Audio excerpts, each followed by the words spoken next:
dari kelompok 2 akan mengedukasi terkait katarak yang beranggotakan saya Arga Bagus Kusuma, saya Syarifudin, saya Kofa Putri, saya Kuat, saya Nurlaila Pulhuda, saya Hidawat. Halo teman-teman semuanya, ada yang tahu nggak sih apa itu katarak? Katarak adalah kondisi medis yang ditandai dengan kekeruhan pada lensa mata sehingga mengakibatkan penurunan kemampuan penglihatan hingga kebutaan. Kekeruhan pada lensa mata disebabkan oleh hidrasi atau penambahan cairan dan denaturasi protein yang menyebabkan penurunan kejernihan pada lensa dan mengganggu penglihatan.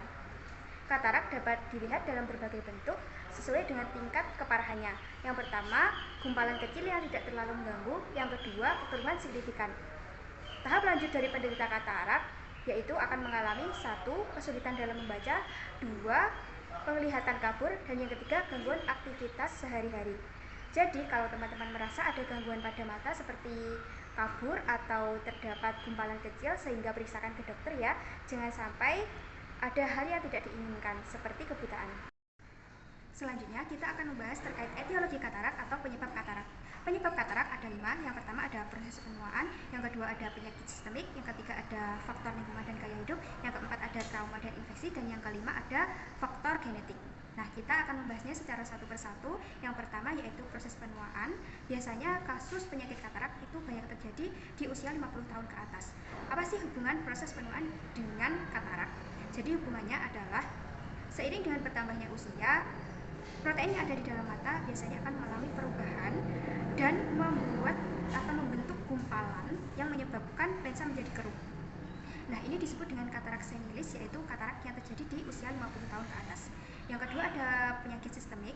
Penyakit seperti diabetes mellitus, peningkatan kadar gula darah, hipertensi, dan gangguan metabolisme dapat menjadi atau meningkatkan risiko terjadinya katarak karena dapat merusak pembuluh darah kecil yang ada di mata. Selanjutnya yang ketiga ada faktor lingkungan dan gaya hidup. Nah, paparan sinar UV secara terus-menerus dan berkepanjangan biasanya akan membuat oksidasi pada lensa mata. Nah, untuk gaya hidup yang tidak sehat seperti merokok dan juga minum minuman yang beralkohol itu dapat menjadi risiko terjadinya katarak karena dapat merusak sel-sel yang ada di mata. Kemudian yang keempat ada trauma dan infeksi. Trauma itu biasanya terjadi saat mata mengalami cedera, saat kecelakaan, atau terkena benda-benda tajam. Nah, selanjutnya ada infeksi. Nah, contohnya itu pada ibu hamil. Jika selama kehamilan itu ibu hamil mengalami infeksi, contohnya rubella, itu akan menjadi penyebab katarak kongenital pada bayinya. Dan yang kelima ada faktor genetik. Jadi riwayat keluarga itu dapat mempengaruhi penyakit katarak pada anaknya. Nah, itu biasanya disebut dengan katarak kongenital, yaitu katarak yang terjadi pada anak-anak. Katarak melibatkan perubahan struktural dan biokimia pada lensa mata yang menyebabkan kehilangan kejernihan pada mata. Juga penglihatannya terjadi agresi protein pada lensa mata yang mengakibatkan opasitas sehingga cahaya yang masuk itu tidak dapat difokuskan dengan baik pada retina. Proses ini sering dipicu oleh stres oksidatif di mana radikal kelas paparan kelas indusak protein itu lensa serta perkataan sinar ultraviolet. Paparan sinar ultraviolet yang mempercepat dehidrasi lensa. Selain itu, malnutrisi juga dapat berkontribusi dengan pembentukan katarak. Tetapi dengan mengurangi tempat paparan lensa untuk mempertahankan kejernihan, katarak dapat diklasifikasi berdasarkan penyebabnya, termasuk katarak senilis, juga terkait dengan penuaan katarak kognesial yang muncul sejak lahir, dan katarak traumatik akibat cedera pada mata. Pada katarak senilis, mekanisme pasti masih belum sepenuhnya dipahami. Tetapi faktor genetik dan lingkungan seperti paparan sinar ultraviolet dan kebiasaan merokok itu diketahui. Peran penting penelitian menunjukkan bahwa stres oksidatif berkontribusi pada kerusakan membran sel lensa, mengaruh pada kekeringan. Selain diabetes mellitus juga memiliki peran signifikan dalam patogenesis katarak. Peningkatan kadar glukosa dalam menyebabkan akumulasi sorbitol di dalam lensa yang dapat merusak struktur protein dan menyebabkan kekeruhan. Penelitian menunjukkan bahwa individu itu dengan diabetes memiliki risiko hingga 5 kali lebih tinggi untuk mengembangkan katarak dibandingkan populasi umum. hipertensi juga dikaitkan dengan perubahan metabolisme protein.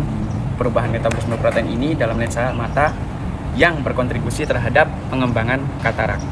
Klasifikasi katarak. Katarak dapat diklasifikasikan berdasarkan beberapa kriteria, di antaranya: pertama, berdasarkan penyebab. A. Katarak senilis. Jenis ini paling umum terjadi pada orang dewasa di atas usia 60 tahun.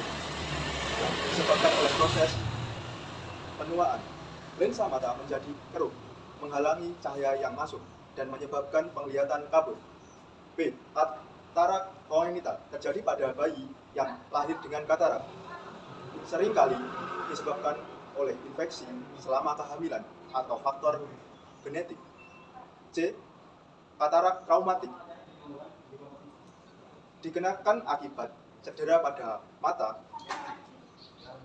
Katarak ini dapat muncul segera setelah cedera atau beberapa waktu kemudian. Yang kedua, berdasarkan lokasi kekeruhan. A. Katarak nuklearis. Kekeruhan terjadi di bagian tengah lensa, seringkali menyebabkan perubahan warna lensa menjadi kuning ataupun coklat. Jenis ini biasanya berkembang secara perlahan. B. Katarak kortikal terjadi di tepi luar lensa dengan pembentukan area putih yang menyerupai jari-jari roda. Ini dapat menyebabkan cahaya yang masuk menjadi tersebar dan mengakibatkan penglihatan kabur. C. Katarak subkapsular. Kekeruhan yang terjadi di belakang ataupun depan lensa. Katarak subkapsular posterior biasanya terkait dengan diabetes mellitus. Berdasarkan usia. A. Katarak juvenil. Jenis ini terjadi pada remaja dan anak-anak, seringkali disebabkan oleh gangguan perkembangan dan penyakit sistemik. Yang B. Katarak senilis. Seperti yang disebutkan sebelumnya, ini adalah jenis katarak yang paling umum terjadi pada orang tua akibat penuaan. Komplikasi katarak. Yang ke-1 yaitu komplikasi intraoperasi. Selama operasi katarak, komplikasi yang mungkin terjadi termasuk dislokasi lensa kristalin ke posterior yang mengganggu penglihatan dan pendangkalan kamera okuli anterior yang berpotensi merusak endotel kornea. Perdarahan juga merupakan risiko. Yang kedua, komplikasi pasca operasi. Pasca operasi, komplikasi umum adalah opasifikasi kapsularis posterior. Ini terjadi pada 28% pasien dalam 5 tahun. Edema kornea bisa muncul akibat trauma atau peradangan. Dan jika tidak membaik dalam 3 bulan, keratoplasti mungkin diperlukan. Komplikasi lain termasuk ablatio retina dan cedera makula sistoid yang dapat mempengaruhi penglihatan. Penata laksanaan katarak. Penata laksanaan katarak dibagi menjadi 2 bagian. Yang pertama adalah pembedahan dan yang kedua adalah perawatan pasca operasi. Untuk pengertian dari pembedahan merupakan tata laksana definisit untuk katarak. Operasi yang umum yang digunakan meliputi 1. Ekstraksi katarak ekstrakapsuler atau EKEK. Teknik ini melibatkan pengangkatan lensa keruh sambil mempertahankan kapsul posterior. Untuk yang kedua, vakoemulsifikasi. Teknik ini menggunakan gelombang ultrasonik untuk memecah lensa yang keruh menjadi partikel kecil sebelum diisap keluar melalui sisi kecil sekitar 2,5-3 mm. Untuk yang ketiga, small incision cataract surgery atau SIS. Metode ini mirip dengan EKEK, tetapi dengan irisan yang lebih tipis dan seringkali tidak menggunakan jahitan. Untuk yang kedua adalah perawatan pasca operasi. Setelah operasi, perawatan pasca operasi sangat penting untuk mendeteksi komplikasi dan memastikan pemulihan yang lebih baik.